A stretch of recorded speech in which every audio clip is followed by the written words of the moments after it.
4 నెలలనే sarpanch election ZPTC MP election అని కర్రు కాల్చారు నల్గొండలు మొత్తం.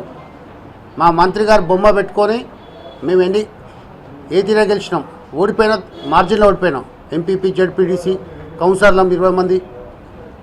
ఆడ కూడా నువ్వు లోపల కూడా గఫ్లట్ చేసి అధికారులను పట్టుకొని ఓడిపోవడం వెంకరెడ్డి గారి చేతులు లేదు. ఓడగొట్టింది ప్రభుత్వ అధికారులు. ఒక ఆయన పోయి వీడు అమెరికాలు దాచుకుంటూ ఆయన ఐజీలు వాళ్ళందరూ కలిసి ఒక కుట్ర పని ఓడగొట్టిండు. తప్పించి వెంకరెడ్డి గారికి ఓటం లేదు. రెండోది గుర్తున్నా, మీరు చిన్న పని చేస్తే రోజు పబ్లిసిటీ రోడ్ల మీద రోలర్ లేకుండా మీరే తిరిగి నడిచి రోలర్ అవసరం లేదని. మేము ఇన్ని రోజులు ఇంత డెవలప్మెంట్స్ ఎక్కడ కూడా చెప్పుకోవట్లేము. శంకుస్థాపన చేస్తున్నాం, పని అదే చేస్తున్నాం, కాంట్రాక్ట్ వాళ్ళు చేస్తున్నాం. నువ్వే డాక్టర్ వాయి, నువ్వే ఇంజనీర్ వాయి, నువ్వే ఐఏఎస్, నువ్వే ఐపీఎస్, అంతా నీకు అన్నీ తెలుసు. నీకు లాస్ట్ పూజా విధానం కూడా ఎట్లా చేయాలని సాంప్రదాయాలు తెలియదా. శివాలయం పోయేవో వైష్ణవాలయం గురించి చెప్తావు, వైష్ణవ శివాలయం చెప్తావు. నీకు ఇంత సంస్కారం లేనోడివి. నేను నోరు ఎంత దగ్గర పెట్టుకుని 54,000తో ఓడిపోయినావు. మళ్ళీ కృష్ణారెడ్డి గారు పోటీ చేస్తే 23 తీసుకొచ్చి నీ పాపమే ఆడికి వచ్చింది. ఎందుకు వచ్చింది?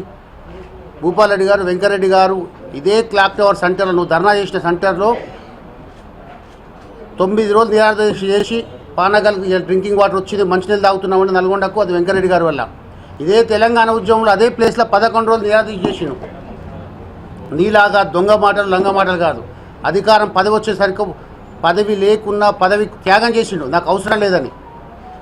ఆయన చేసిన డెవలప్మెంట్ గత ప్రభుత్వంలో ఇక్కడ కాంగ్రెస్ పార్టీ గవర్నమెంట్ కేంద్రం లేదు.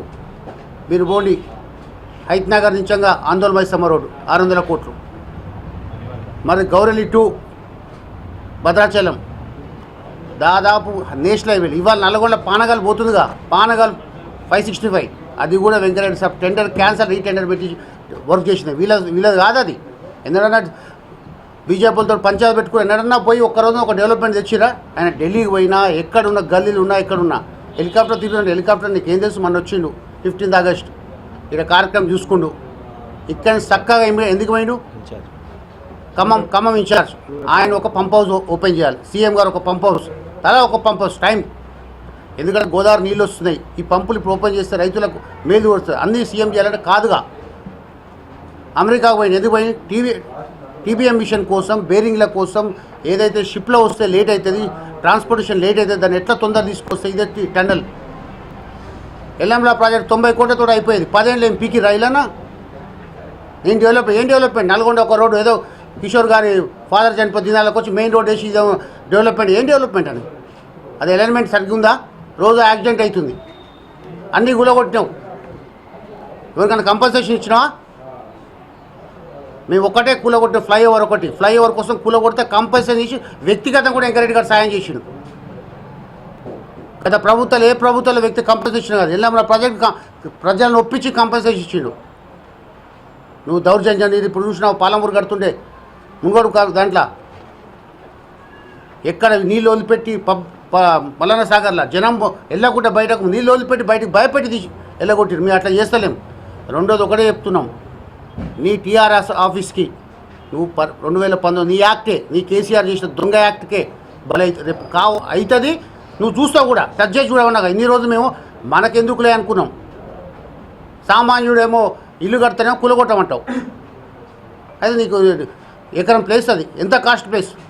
కాంగ్రెస్ పార్టీ 50 ఏళ్ళు అధికారంలో ఉంది. ఎందుకన్నా ఇలాంటి మేము ఆర్టీసీలో తీసుకున్నాం. మాది అని ఆర్టీసీలు అంటే అట్లా కట్టిందని వదిలిపెట్టి వచ్చినాం. అధికారం ఉందని చెప్పి గుంజుకున్నామా మేమున్నా? ఆయన కట్టిస్తాడు కాంగ్రెస్ అంతమ్మో కూడా. ఆయన ఇచ్చిన గుడ్లకు బర్లకు వాగ్దానం ఇచ్చిన 30 లక్షలు ఇస్తారు. వాళ్ళకి ఏమని ఫస్ట్ మా కాంగ్రెస్ ఆఫీస్ కడతాం కానీ అంత దగ్గర అంత దమ్ము లేదా, ధైర్యం లేదు ఆయనకు. రెండోది, మీ భాష మార్చుకోకుంటే అమ్మ అందరికి అమ్మ ఉంది. వ్యక్తిగతంగా విమర్శిస్తే ఇదే మైకుల మేము తిట్టే తిట్లకు మాకు దమ్మేందో నీకు తెలియదు. ఇంకా మా దమ్ము అధికారంలో లేకుండా మా దమ్ము చూపిస్తాం. నీ ఇంటికాడ వచ్చి నిలబడితే కూడా బయటికి వెళ్ళని దమ్ము చూపించగల శక్తి మాకుంది. కానీ నోరు దగ్గర పెట్టుకొని భాష మాట్లాడు. పోలీస్ స్టేషన్లో మీ పోలీసు వాళ్ళతో కాదు, మీ ఎక్కడ నువ్వు అపాయింట్ చేసిన అధికారులు ఈరోజు నల్గొండ సగం 80% అధికారులు అట్లే ఉన్నారు. ఎవరిని ట్రాన్స్ఫర్ చేయలేదు. అధికారికి సర్వీస్ 35 ఏళ్ళు ఉంటుంది, మనం 5 ఏళ్ళు ఉంటాం. మనం మంచిగా ఉంటేనే వాడు ఇక్కడ ఇంకొక ట్రాన్స్ఫర్ అవుతారు. మీరు పోలీస్ స్టేషన్లో వేసి కొట్టియడం, పోలీస్ కేసులు పెట్టియడం. అయినా మేము నీ గుణం తెలవని జనం కూకున్న ఆ రోజు కూడా నువ్వు ధర్నా చేయాలంటే ఇదివరకు మా పొద్దున 5 గంటలకు మా పోలీసులు మా ఇంటికాడ వెహికల్ పెట్టుకోండి. ఇప్పుడు ధర్నా చేస్తాం మేము, వెహికల్ పంపిస్తాం, పోలీసులు పంపిస్తాం. చేసుకో, నీకు హక్కు ఉంది. ప్రజాస్వామ్యం ధర్నా చేసే హక్కు, మాట్లాడే ఉంది. నువ్వేనా మాట్లాడు, కానీ నువ్వు విమర్శన కూడా సద్విమర్శనలాగా ఉండాలి. మేము తప్పు చేస్తే విమర్శించు, కానీ భాష ఏంది? మేము భాష మాట్లాడంటే నేను మాట్లాడే భాష ఊరేసుకో.